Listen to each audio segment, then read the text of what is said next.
forget to do that. Mhm. My name is Jacob. I'm the COO of Medicine in Motion. I'm also a 5th-year MD PhD student at Tufts University, and also an avid runner and lifter. So I'm excited to see we're at 66 now and growing still. People on the Zoom call, a ton of people from Harvard. I see some people from New York, Brazil, just all over the US. It's really great to see so many people joining together for this panel. So for those of you who don't know Medicine in Motion, we're a student-run nonprofit that seeks to build community through fitness and philanthropy to fight medical burnout. We started off as just a couple chapters here in Boston, but we've quickly expanded to chapters all over the US and abroad. So I know a bunch of people from Univos in Brazil are here, but we also have chapters in Turkey, Australia, and Ireland. If you are at a school right now that does not have a chapter and you want there to be a chapter at your school, feel free to reach out to me. I've been the one sending you all the emails, so just respond to the email and we can make it happen. What we usually do is we put on events through our chapters that promote fitness through, runs or bikes or workouts, and also raise money for local charities. This is our first panel that we've ever had, and we're really excited to see so much interest and so many people attending. The way it's going to work is we have our 3 distinguished physicians that I'll introduce in a second, and we'll be asking a variety of questions. There have been some questions that were submitted ahead of time, so we'll begin with those, and then all the attendees now can submit questions to the Q&A box, and you can do that at any time. And in the second half, so around 7:30, we'll start asking those questions on a first come first served basis. So if you have a question now, I just throw it in the box and we'll get to it. So Dr. Julie Foucher is a board certified family physician. She completed her coursework through the Institute of Functional Medicine. She received her undergraduate degree from the University of Michigan in biomedical engineering and completed her medical school and residency training at the Cleveland Clinic.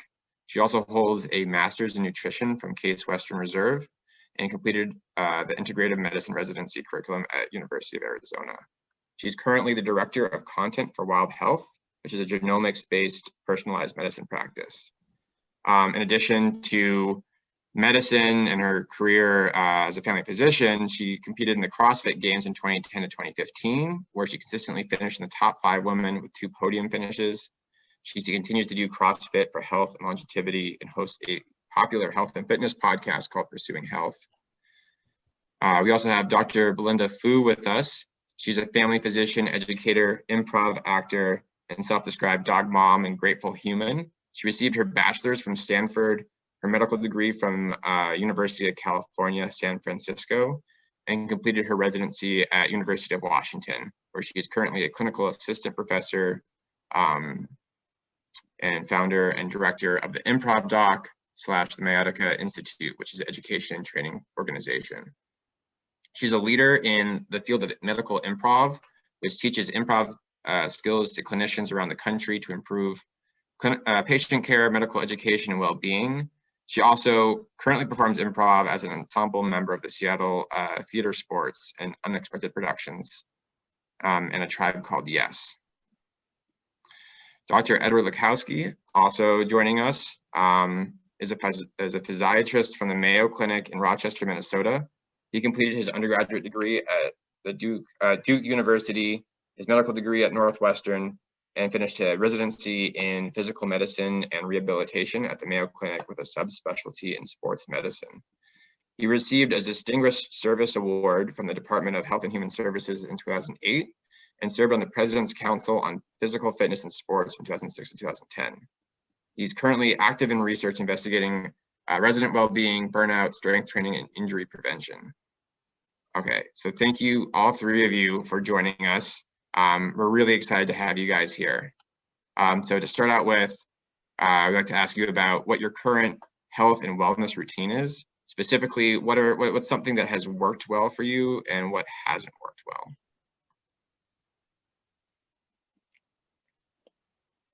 Who wants to start? I can, right. yes, I keep it really simple.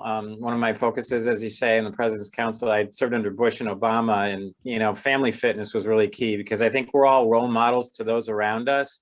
And, we can say stuff, but if we don't model it and do it, nobody listens. Tell people about honesty, and the phone rings, tell them I'm not home. What does that say about honesty? So we have to model that. So, simple ways of kind of moving. So we, as a family, kind of after dinner, instead of sitting around the table, we get up and walk while we're talking about the events of the day. We have a wonderful fitness facility here, but I don't have time to use it because I got 6:30 meetings and I'm here late. So I do a lot of stuff at home, simple free weight stuff. I have a hill that I walk and run. So it's my glute training uphill. So really, and we love to do stuff as a family. We bike, we hike, we snowshoe, we ski.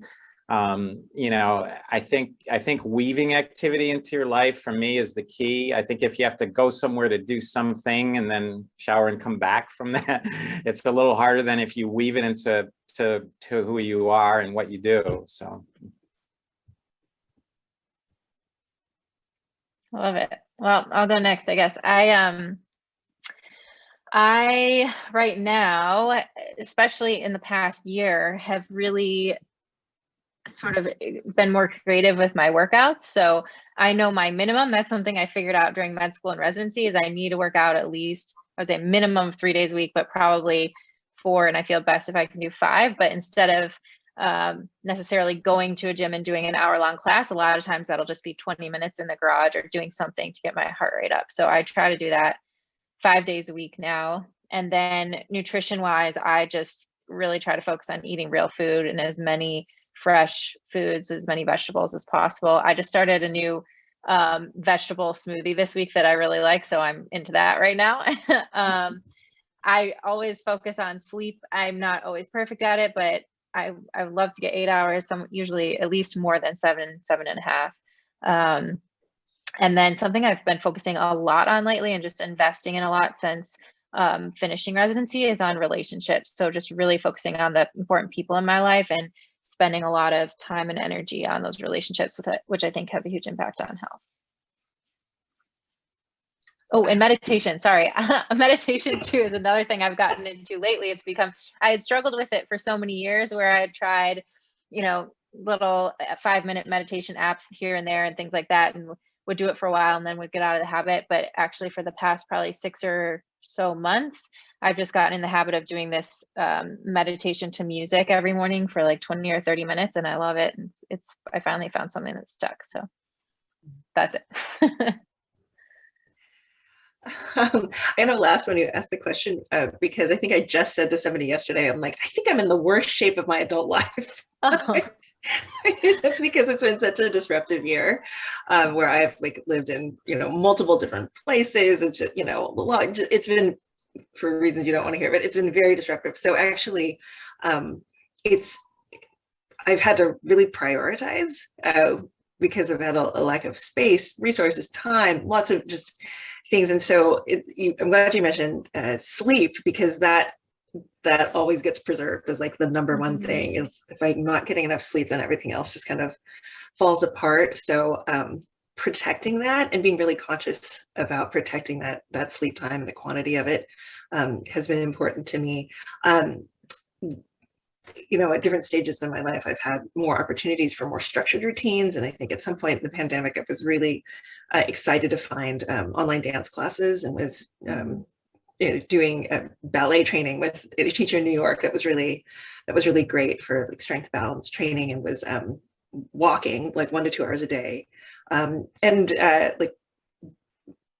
becoming more focused on beach walking or uneven, more foot strengthening, which might sound ridiculous, but I was finding there was a lot to be gained there, and thinking about core and alignment and working on that. So that was really great. And right now I'm really trying to think about how to rebuild for the new normal that we're coming into, and how to prioritize, with this new, kind of appreciation of what can you take with you that is modifiable, and there's a lot of constraints, and you can't go, do your hour class at the gym with all that. So thank you guys. This is building off that a little bit. What is one habit or practice that you regularly do now that you wish you had started doing sooner? And it could be fitness, or it could be something you do at work or something else.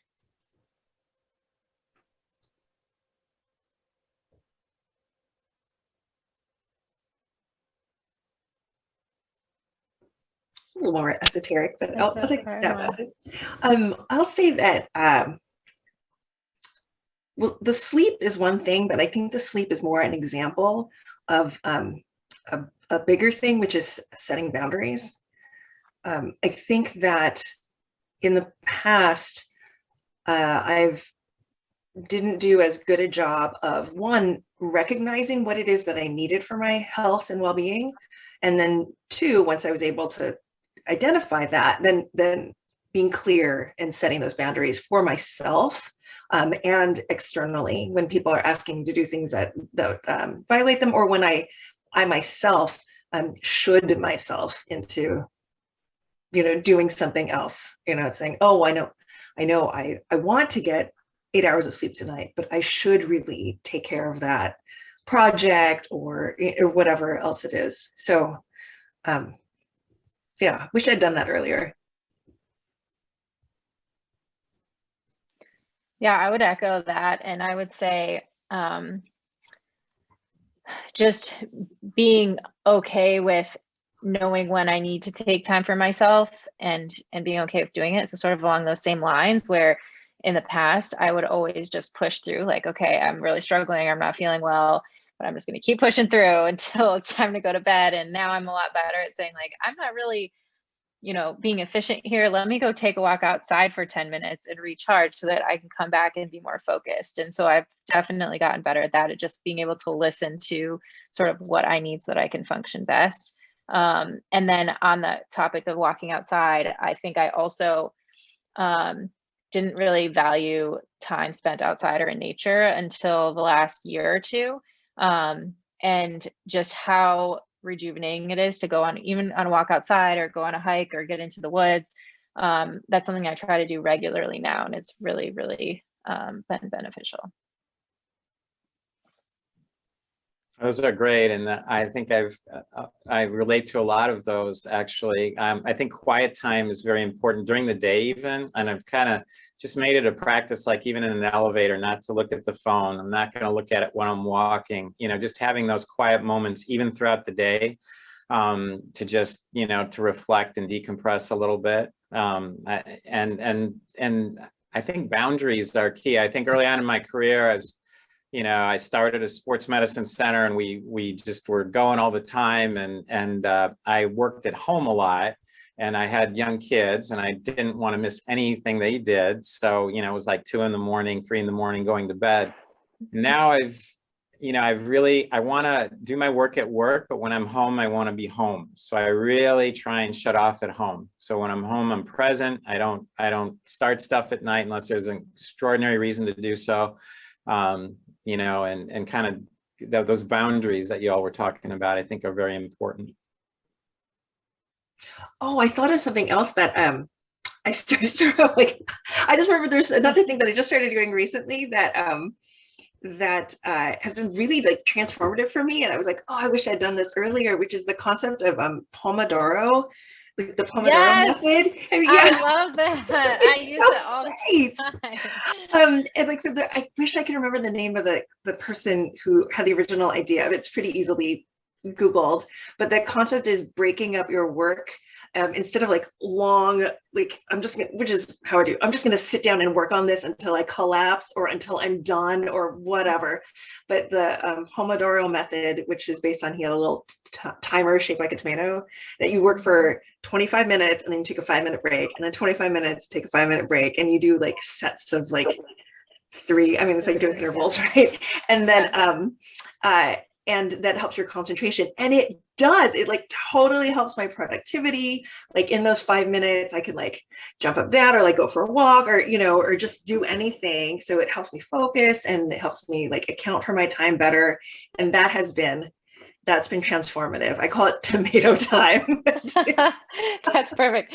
That's amazing. I love it too. I think someone told me about it in med school, and it worked especially well for like board studying when you're just sitting in the same place all day doing the same thing. And just those 5 minutes, even if it's just getting up and walking around, or, you know, doing some exercise. It also reminds me, for those people who are familiar with CrossFit, it's very much like a Tabata interval. It's totally like a Tabata workout. Yeah. So it made sense to me, and it worked well.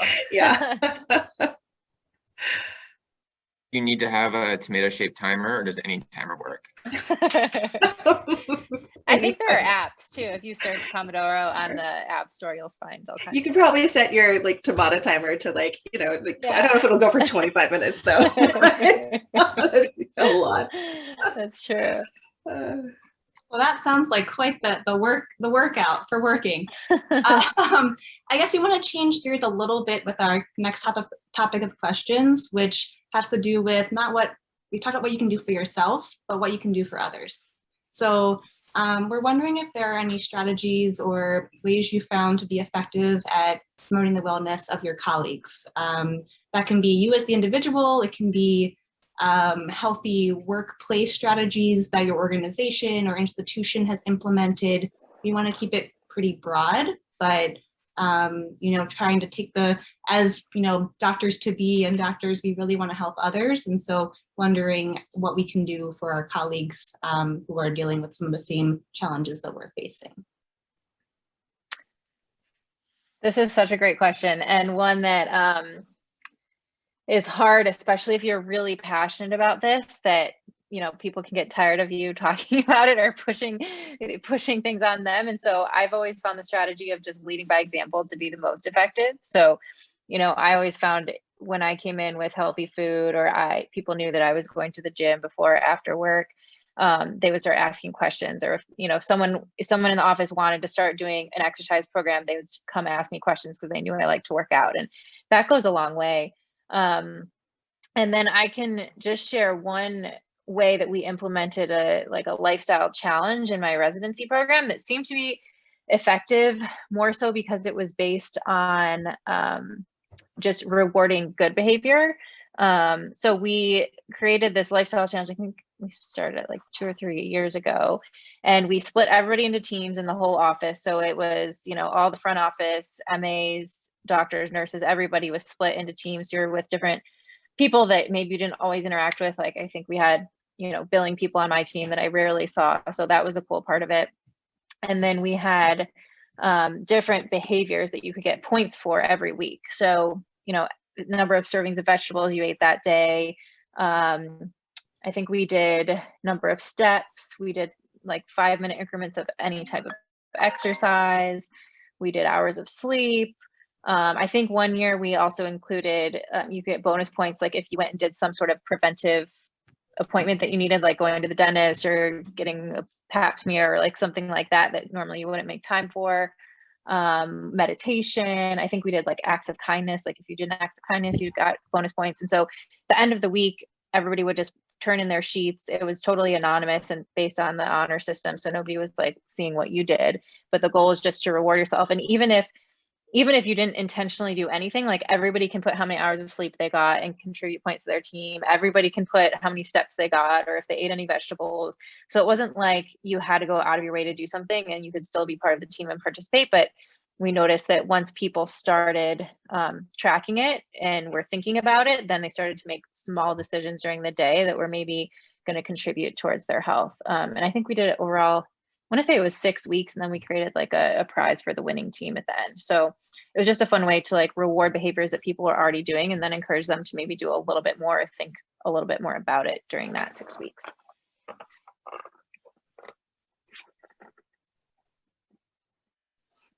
I can think of maybe two ways to approach this. One, I think I always gain more in giving than getting. So we encourage a lot of community participation. I actually started it's called Casa de Paz, a place where kids from low-income neighborhoods can come on the weekend and just be mentored a little bit and be, have some role models and have some fun as well, but also get some good principles and morals. And I think that's so important to, for a well-rounded life to give that way as well. So we always encourage that. I think of institutionally, we actually established a wellness committee at Mayo. So we were able to implement some things. One of them, we have an employee fitness center, and we incentivized it positively. So in essence, there's a, and it's pretty reasonable as it is, that's automatically deducted from your paycheck. But if you go more, it is cheaper. So the more you go, the cheaper it is. So positively incentivize that. We establish wellness champions in each area. So our secretaries, our physical therapists, our occupational therapists, our physicians will kind of plant a volunteer who is a wellness champion for that area. And that person is kind of responsible for letting people know about, hey, there's a 5K for Alzheimer's. Hey, there's this, they kind of have boards, and there's ways of communication and getting their sphere of influence educated about what's going on and what they're doing. And they can also take walks together and eat together and, hey, that looks good. What do you, oh, this is good. So these wellness champions were an integral part of it as well. And I think in our food too, we found out that our food institutionally was not the best. We were having these lunch meetings and we had 5,000 calorie sandwiches, which is craziness, so, and our employee cafeterias and staff cafeterias and visitor cafeterias, we had choice, but we had, maybe this much good stuff and this much bad stuff. So we kind of changed that. Now we have this much bad stuff and this much good stuff. So we still have choice for the people who say we want choice. We have choice, but there's a lot more good stuff than we had before. So, and constantly we're kind of modifying these things but those are kind of the three of the hallmarks I think we found most successful. I have a quick follow-up to that, Dr. Laskowski. How were you able to, or how are people able to implement that at the hospital system? Because hospitals are notoriously a little slow to take up changes. And if, someone is a new resident, how could they influence their program or their hospital to implement some of these changes that you've seen work? I think it has to start at the top. So, and it's a lot of education. And, again, when you see the statistics on our world now and our nation, of course, and 70% sedentary lifestyle, overweight, obese, I mean, the numbers are staggering, really.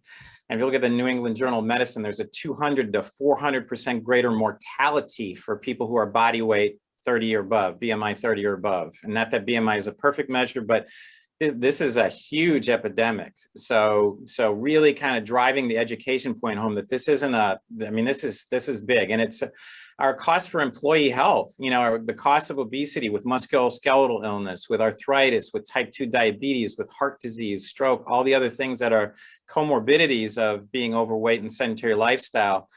We actually did a white paper study, found that, again, the people who were the fittest had the lowest healthcare costs too. So for our institution, it made cost efficiency as well. So you certainly could play that angle as well. It's more expensive than alcoholism or tobacco to treat, actually, obesity is. So those are the educational components. And then I think having a cadre of passionate people on board.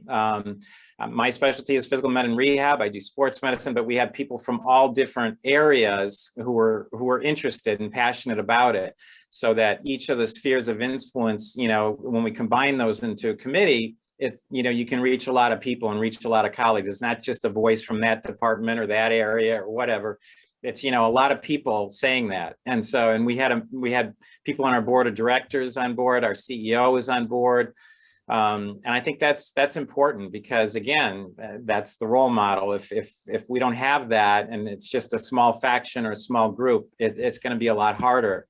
But I think a lot of it, and we started grassroots. It really wasn't, we weren't told to do this. It kind of started from the bottom up. by interested people wanting to see some change. So I think, you know, certainly you guys can do those same things in any area, and the passion and the drive to change, I think will, you know, will impress those around you, and it'll trickle up to the top as well. Sarah, would you mind repeating the first part of the question? I just want to make sure that I. Sure. So basically, we'd like to know what strategies you found to be effective in helping your colleagues maintain their wellness. And then also, if you prefer or would like to add on talking about it at the institutional level, you know, that's kind of, we'd like to get at the what you can do for others, and then what kind of we can do for others collectively. Okay, I'll answer the we, and then I'll do the individual. The we, one thing that has evolved during this last year at our residency program, which was really nice to see, is that because we couldn't do our usual wellness activity, the adaptation of that was that the faculty would lead these like smaller groups, like smaller exercises, instead of like all the residents come to like this one big thing. It would be like signups to like go snowshoeing with Mark, or, you know, to make dumplings at Miranda's house or something like that. And that that turned out to be really lovely, like, and supported everyone's wellness in a way. It wasn't just the activity itself, you know, getting outdoors, being active, or, you know, cultural sharing, but also the relationships, like Dr. Foucher was talking about. Like, it's just community and a sense of support, it's something that people really enjoyed and want to continue doing that into the future, even when we're not actively in a pandemic. Individually, one thing that I have found is like was mentioned before, living by example. But I think one of the feedback some of the feedback I've gotten from people is that, as I mentioned before, it's been an incredibly disruptive year for me because of the family issues and health, and having to travel to other states for an extended period of time. And so I was definitely not on top of any game this last year. And I made the decision to be upfront about that and not pretend that I had everything together. And so I would just acknowledge to my colleagues and my residents, and to say, like, things are not going well. like this is hard. I need help. I'm struggling. This is really rough.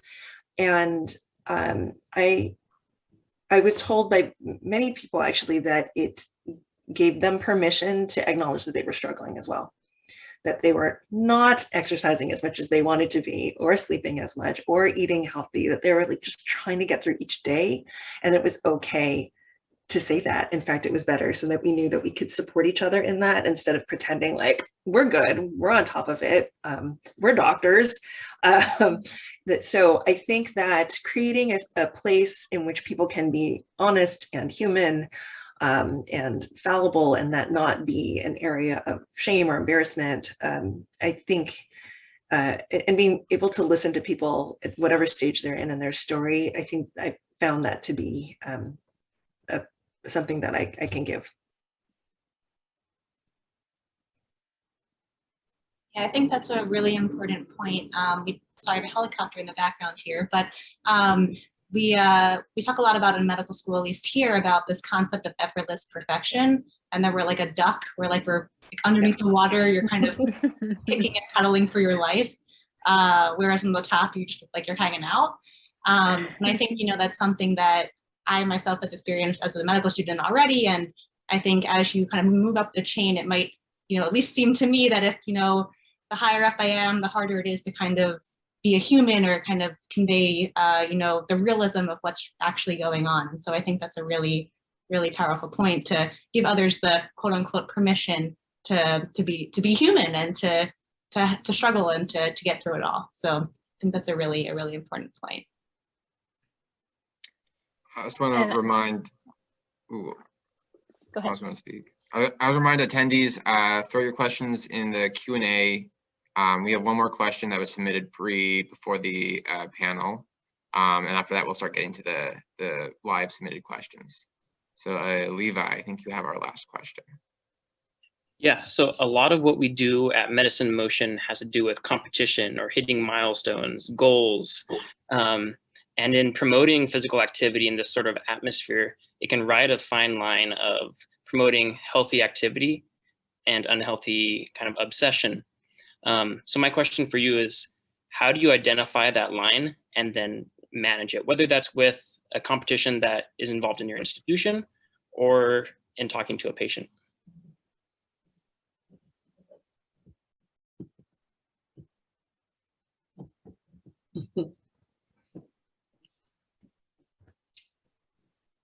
So a lot to that question. That's a hard one. I think a lot of it comes down to identifying what the individual person's goals are and what, what's the reason for doing what you're doing. So if it's exercise, why do you want to exercise? Is it because you want to be healthy 30 years from now? You want to be able to be strong enough to play with your grandkids? Is it because you really like competition and maybe, that's what you're really passionate about and you want to be able to go out on the weekends and do competitive events and that's what gives you energy and you have fun with it? And so identifying that, I think, is really important because a lot of times we can put so much pressure. We're already putting so much pressure on ourselves in medicine every single day and probably in a lot of other areas of life. And if then working out becomes also a competition, then it becomes more stressful than it is, stress relieving, and then it might not be serving the purpose that you want it to. So I know just from my experience, for a long time, exercise was a competition and I was competing as a professional athlete, and that was the purpose for which I was doing exercise every day. And that looks very different from now, where I'm doing exercise to be healthy, and it, just the amount of stress that I used to feel going into the gym every day, knowing everything I had to do and feeling the pressure to perform and having that weight lifted from my shoulders, I didn't realize how stressful it was until it was gone. And so I think, and it was good for that season of my life, but now that's not why I exercise. I exercise to have fun, and I'm not going to stress out if I don't set a PR every day or if I miss a workout or something like that. So I think it's just important to understand why we're doing the things we're doing, and then make sure that the goals and the competitions that we're putting in there for ourselves are getting us closer to that goal and not further away.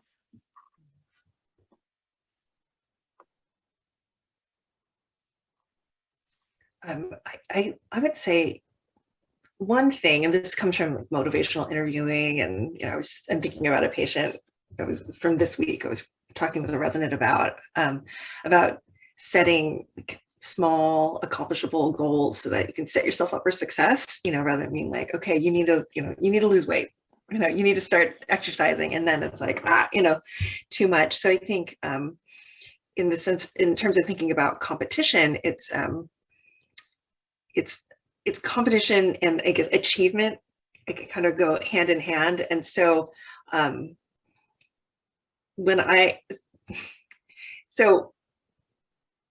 it's comical to me that I want to panel with you, Dr. Foucher, because I do CrossFit, but I don't do really do right CrossFit. Like, so for me, my role in CrossFit is the person who everyone's cheering because she's still doing the workout and everyone else is done. Like, that's me in CrossFit. It's like the last person on the floor, or like, where's Belinda? Oh, she's still down the alley, like running up the hill. Like, that's me. Yeah. That's what I did it for like 6 years. And I love it because I was so bad at it that the only competition I could have was with myself, which was really liberating. So because I am competitive, and I think when you're in medicine, and especially when you're in med school where everything is evaluated and everything's a competition, you're like, only X% of the class is going to get this adjective or whatever it is. Everything's so competitive. It was really delightful to be in a competitive environment without having to worry about being the best at anything, but simply I'm simply there to improve myself and to enjoy the experience and the process and to enjoy every incremental achievement and by increments, I mean increments, right? So put that quarter pound plate on there. Yay! Yes. We did it. So it's just, I think reframing it about, like, just as Joe was saying, like, what are your goals? Like, why are you doing it? Are you being competitive? One, who are you being competitive with? And two, like, what's the purpose? Like, where does this further your overall goals in your life? Is it for your health, or is it, or is it just because you're so used to competing that you bring that attitude to everything you do? I just have to echo off that again, because it just resonates so much. And I think for me, even when I was competing, probably the hardest year of my, I don't know if the hardest year of my life, but the hardest year for sure, one of the hardest years of my life was during my first year of med school, when I was trying to figure out school and competing. And I got to this point where I was really burned out. And I remember talking to my mom and her saying, you don't have to do either of these things. You don't have to go to med school. You could drop out today. You don't have to compete in the CrossFit Games. We're still going to love you either way. And just realizing, like, I hadn't stopped to ask myself that question of, why am I doing that? With med school, I had written my, essay and thought about it before I applied. But with competing in CrossFit, I hadn't really stopped to ask myself that question. It was just like, oh, well, you're good at this and you did well, so of course you're going to keep going. And I think for the type of people who are in medicine, that's very easy to do, to get caught into, like, oh, of course I'm going to keep doing this and being really competitive. And so stopping to ask that question can be so helpful, and just understanding why we're doing all the things that we're doing. Oh, and I was going to say too, and just not identifying the achievement and the competition with your self-worth, which is a very hard thing to do. That, like, okay, I am a human, and not defined by my grades or the score that I get in a workout or things like that. I kind of approached my CrossFit workouts as like an exercise in like sucking at something, because it was good for me to be in an environment where I was totally mediocre and really having a good time. Yeah. Like, and it was like a discipline. Like, I'm going to practice this because all of medical training is about achievement and being perfect and impeccable. And for sure, you want to do things right. Like, you want to do things right. But again, I think that cognitive training that we put ourselves through from the day, like undergrad too, right? Like, it's everything's so competitive that I think we don't realize how much that affects all the other areas of our life. And then we become excessive, well, maybe just me, but it's easy to become excessively competitive about other things. And creating forums for ourselves in which we can cognitively practice like a healthy engagement, like healthy passion, in which you are competing with yourself for improvement, but without that kind of that judgment, that self-worth thing. Like, not using external landmarks as motivation, rather than as some kind of self-criticism or self, like a failure bar. Totally. Those are great points. I think it was interesting. We did a study and we surveyed our residents, and only about a third of our residents meet the physical activity guidelines. And we also did, Tate Shanafeld was one of the country's leading researchers on burnout, was with us at the time. So we put in a quality of life, and we found that, as you'd expect, those who did meet the guidelines had less incident of burnout. But, I think one of the things that I have found is that, CrossFit is great. You don't have to do CrossFit though. Movement is medicine. And I think we think of exercise, and people here, our patients hear this exercise. Exercise means putting on spandex and going somewhere and sweating bullets and everything. And, I've had the privilege of being on the physical activity guidelines of Americans for 2008 and 2018. We revised those. And the main message is movement. Anything is good. Any movement is good. And for population health, for anxiety reduction, for depression reduction, it doesn't have to be going somewhere and doing. You can. It's great. If you like that, that's fine. But there are a whole mess of people. They see the 150 a week and they try it and they get sore and they said, I'm done, doc. I can't do it anymore. Or a resident, I don't have time. I can't do it. But to weave this stuff in and just say anything is good. All the stuff adds up. The little things matter, going, you're crazy stressed and you take a walk. Anxiety reduction is an immediate benefit. Immediately, you go out and take a 30-minute walk, immediately your anxiety reduced. That's evidence-based. So if we can get that message out there that, all the organized stuff is great. If you like it, keeps me in business. I'm in sports medicine, but you don't have to do that. You don't have to do that. And the simple stuff, the one British Journal Medical study said 10 minutes a week of movement reduces all-cause mortality. So if we get that across and into our colleagues as well, it doesn't have, I'm not worthy of that activity, or I'm not worthy of, no, just go for a walk with me. We're going out, So that simpleness, I think, is key as well. I think that when I'm counseling patients, that is exactly the message that I'm trying to convey to them, because some patients are intimidated by official workouts and by the 150 thing. And I think that if we say, what is your baseline now? And then asking, what do you think you can accomplish in this next week? How many times? 5 minutes is great. And really saying, it's just, you don't need to pay attention to any of that other stuff about what you should be doing, but what sounds good to you? You want to do sword fighting? Awesome. You're going to do so, whatever it is, just do that. 5 minutes, great. And it's that self competition, setting your own standards for yourself, having your own internal motivation and sense of reward.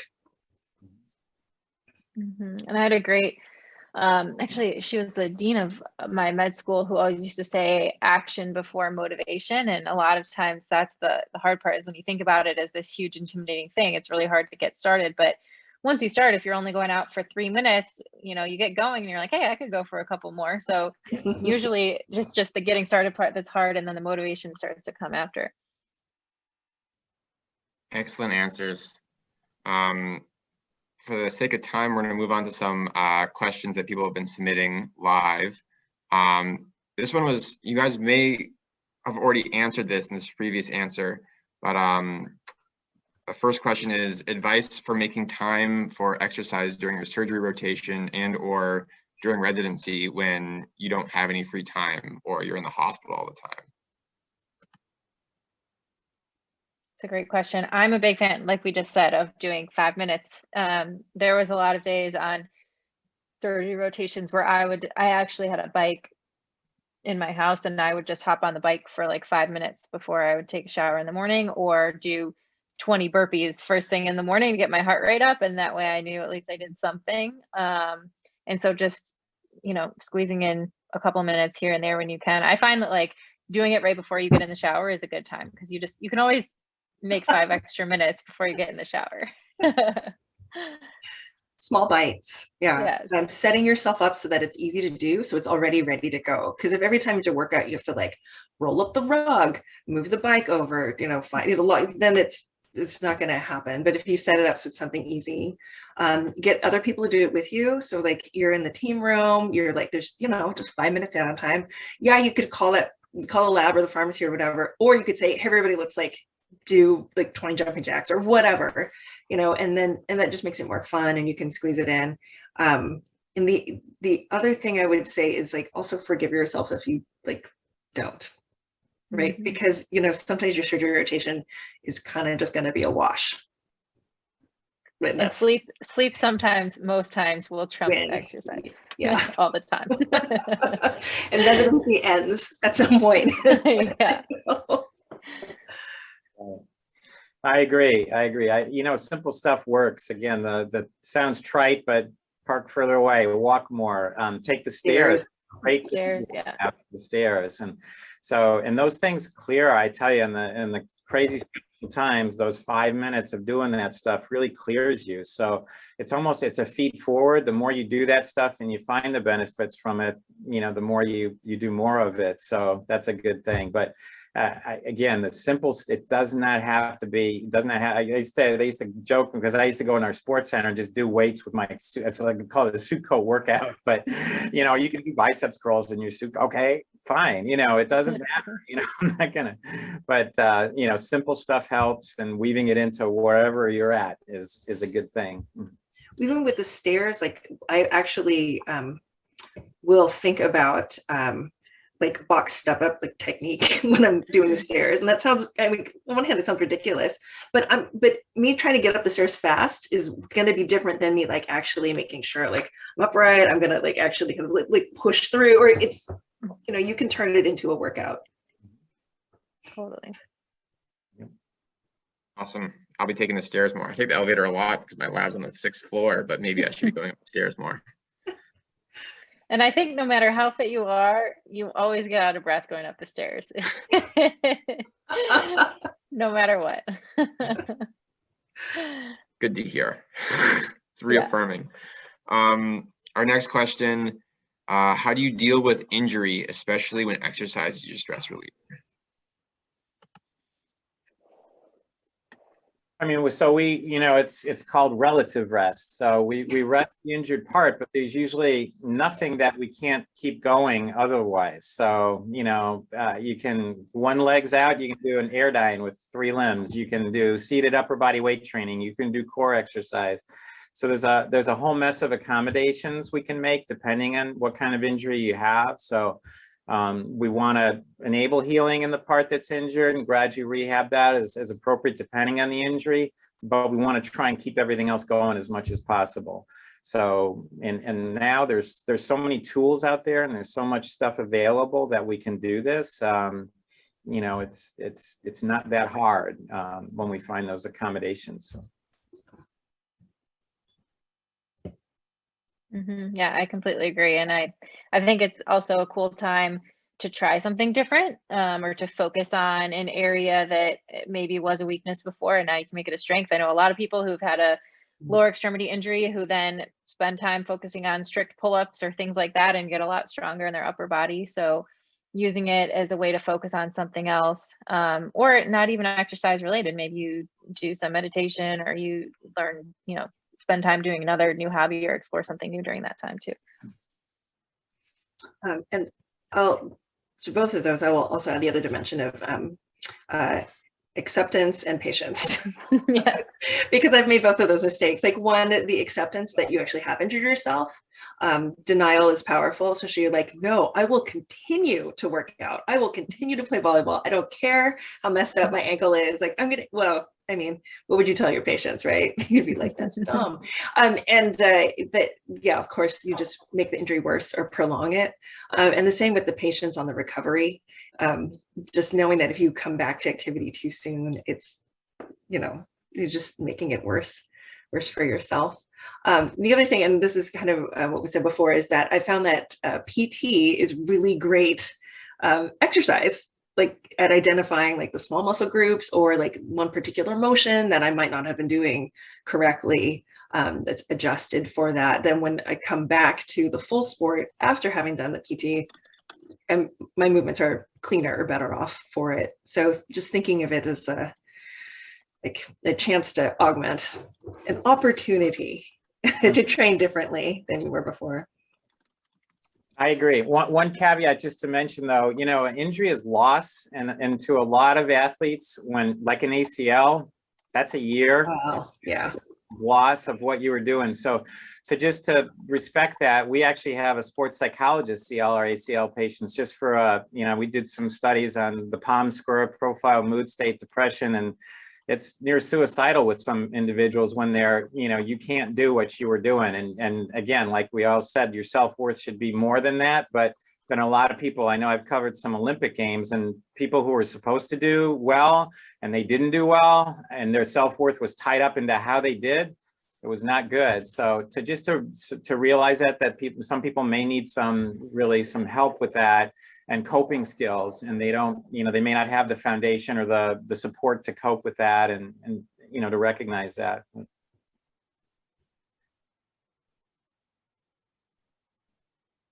Awesome.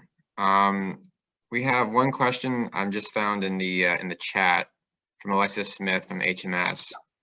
I'd love to hear about your journeys and how you got to where you were, especially if there's any advice that you guys have for us to have a healthy career in medicine. So maybe some like some of the passions that sort of led you guys to where you guys are now in your career.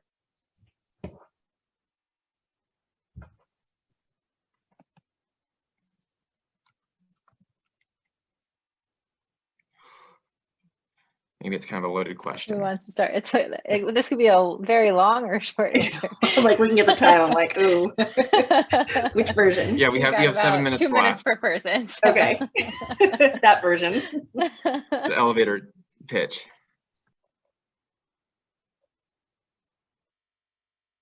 I'll go just. Oh, go ahead. No. I've been talking too much. Go for it.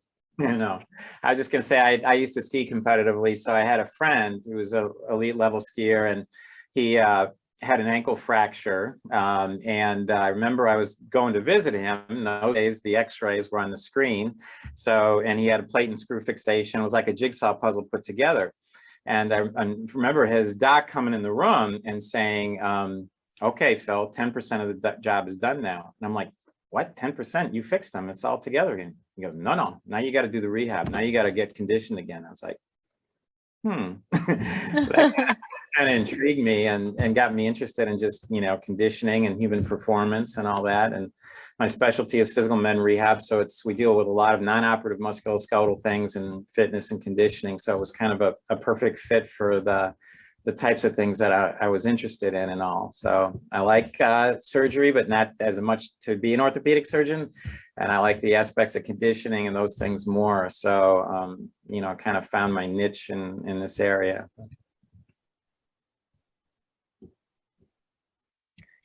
All right, I'll go. So I, had started doing CrossFit around the same time I was applying to med school, or that I knew I wanted to go to med school. And when I started med school, I thought the one thing I could rule out, I had no idea what I wanted to do. I had a wide range of interests, but the one thing I could rule out was primary care because it just sounded too general. And I was like, I want to be a super specialist and just know one thing really well.